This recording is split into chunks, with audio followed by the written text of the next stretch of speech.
Hey guys, my name's Sunny. I'm gonna give you guys a tour around an anesthesia machine in the operating room today. So this is something that people don't really talk about, but it's kind of cool and pretty interesting and simple here. So let's bring you in closer so I can show you what we got going on. So this is the general appearance of like a normal GE ventilator, an anesthesia machine that we're gonna see in an operating room. So we've got a few really cool components here that I kind of want to walk you guys through. The first of which is going to start off with our vaporizers. So these are vaporizers.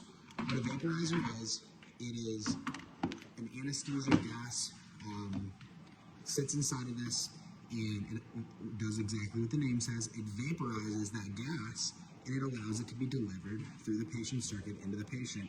This is a desflurane vaporizer, which is kind of cool. This is an anesthesia gas that's not really commonly found in the United States anymore. It's a pretty profound greenhouse gas, really fast acting, quick on, quick off. And this is the most commonly used anesthetic gas in the country. This is a sevoflurane vaporizer. And yeah, pretty neat stuff. If you want to refill it, you just pop this, take it out. I can replace it with this one, put it in, and do that. All right, the next thing that I want to take you guys to is our circuit. So this is the circuit. So this is where all the oxygen and the gas comes from. If you notice, there's something cool about this circuit. It's one piece for expiration and inspiration. So the inspiration is coming through the middle. So when the gas with the oxygen is leaving the anesthesia machine, it's going through this purple tube, coming up and around into your body. Now, as you exhale, you have warm, moist air, and that's going to actually go back through the outer part of this circuit, warming the air that you inhale, right? And then that goes back in. We've got a filter here to keep the machine nice and clean, and that's pretty cool. So this is the mask. So the mask is going to sit on your face like this at the beginning of the procedure, and we're just going to be having you breathe a lot of oxygen with this mask in the beginning, and once you're asleep, we may actually breathe with the mask for you. This little puppy here, this is a CO2 gas sampling line. So this is a gas sampling line.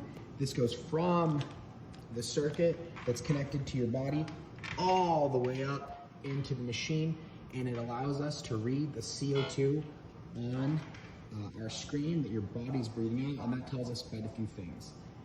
Here, this is the bag. So the bag is pretty cool. Now the bag can be controlled in a few ways.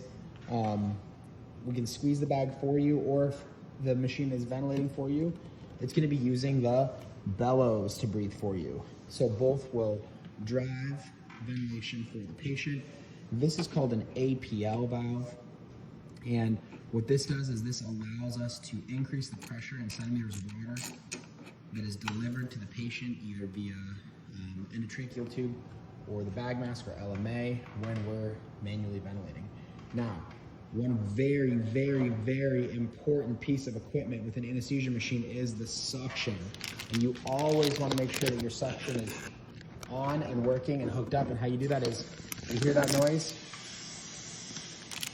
Kink it off. What we will do to test anesthesia machine suction is rule of thumb. What the rule of thumb means is that if this anesthesia suction machine can stay sucked onto my thumb, I know that the suction is working.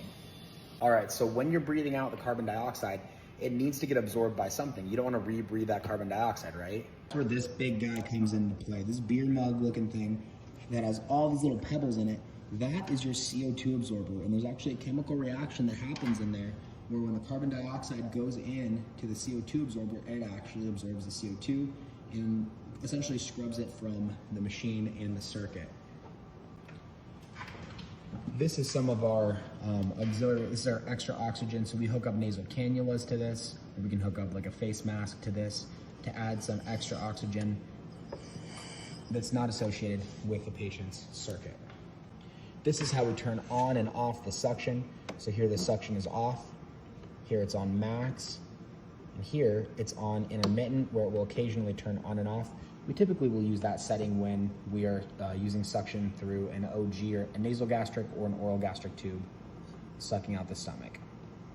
Hope you enjoyed this little tour of an anesthesia machine. This obviously gets way more in depth, but yeah, I wanted to show it to you guys. Hope you guys had fun.